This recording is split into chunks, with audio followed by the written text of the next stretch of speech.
Good afternoon दोस्तों। जैसा कि ये बहुत ही प्यारा सा और इंटरेस्टिंग क्वेश्चन आपको पूछा गया है। यह क्वेश्चन है जो ईएससी में पूछा गया है।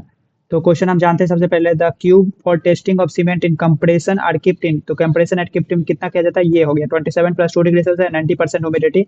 ये ऑप्शन आपको याद होना चाहिए। तो उसके बाद दूसरा क्वेश्चन पे जाता है, compound C3 react rapidly with water and lead to be immediate stiffening of the paste. तो यह आपको ऑप्शन सही है। तो स्टिफनिंग मतलब सेटिंग ही हुआ, इनिशियल सेटिंग के लिए यह जो है बिल्कुल सही है। तो ये हो गया। The increase in strength of cement with time depend on C3S content of the cement. C3S नहीं होगा यहाँ पे, तो यहाँ पे C2S होगा, तभी सही होगा। तो ये दूसरा ऑप्शन गलत है। इनिशियल सेटिंग के लिए C3S होता है, टाइम डिपेंड के लिए C2S होता है। C3 liberates large amount of heat, बिल्कुल ऑप्शन सही है हमारा। ये large amount of heat replace करता है। तो उसके बाद देखते हैं, the compound which is responsible for the strength of cement. तो सिलिका हो जाएगा। ये गलत हो जाएगा, ये गलत हो जाएगा, ये गलत हो जाएगा, ये याद रहना चाहिए। Regarding the water repellent nature, it manufactured by adding a small amount of steric boric oleic acid with ordinary portland cement during the grinding of clinker। बिल्कुल ऑप्शन सही है हमारा। ये ऑप्शन बिल्कुल सही है यार। चलिए नेक्स्ट पेज पे चलते हैं क्वेश्चन में।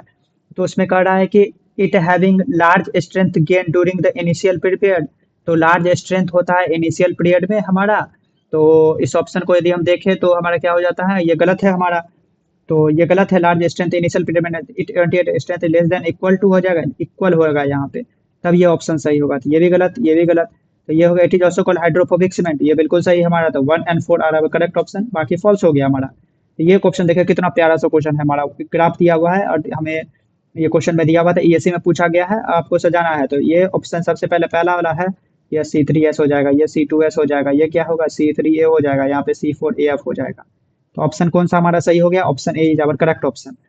तो आपको याद रखना है, ऑप्शन से भी कर सकते हैं, C3S C2S C3S C4F। पहला ही ऑप्शन मैच हो गया, ये बी सी डी गलत हो गया हमारा। चलिए नेक्स्ट क्वेश्चन पे चलते हैं। तो क्या है हमारा, for the tensile strength of the cement the percentage of water to be calculated in the formula. तो कौन सा फार्मूला से कैलकुलेटेड होता है, तो टेंसाइल स्ट्रेंथ के लिए P/5 प्लस 2.5% हमारा ये आंसर सही है। तो P is a percentage required to be produced at both standard constituency। तो ये P/5 प्लस 2.5% सही है। तो 25 क्वेश्चन जाते हैं, expensive cement is used to repair for opening up joint. तो बिल्कुल सही है हमारा। ये जो होता है एक्सपेंसिव, यहाँ पे जो होता है एक्सपेंसिव सीमेंट, जो यहाँ पे सीमेंट पेस्ट डाल देते हैं, तो क्या होता है कि यूज हो जाता है हमारा ओपनिंग अप जॉइंट के लिए, बिल्कुल सही है। Expensive cement expand while hardening, तो बिल्कुल सही है। और ये भी ऑप्शन सही है। डज नॉट श्रिंक, ये सिंक नहीं होता है इसीलिए यूज करते हैं, ये श्रिंक नहीं होता है तो इसीलिए ये, तो ये ऑप्शन बिल्कुल सही है। तो ये क्वेश्चन पे चलते हैं। एन एवरेज, यह जो है क्वेश्चन पूछता है, average 15% of water by weight of cement chemically combined with cement compound known as bond water. तो 50 नहीं होगा, 23% हो जाएगा हमारा। तो यहाँ पे एंड अबाउट 23%, यहाँ पे 20 नहीं 15% of cement is required to fill the gel pores and non gel water.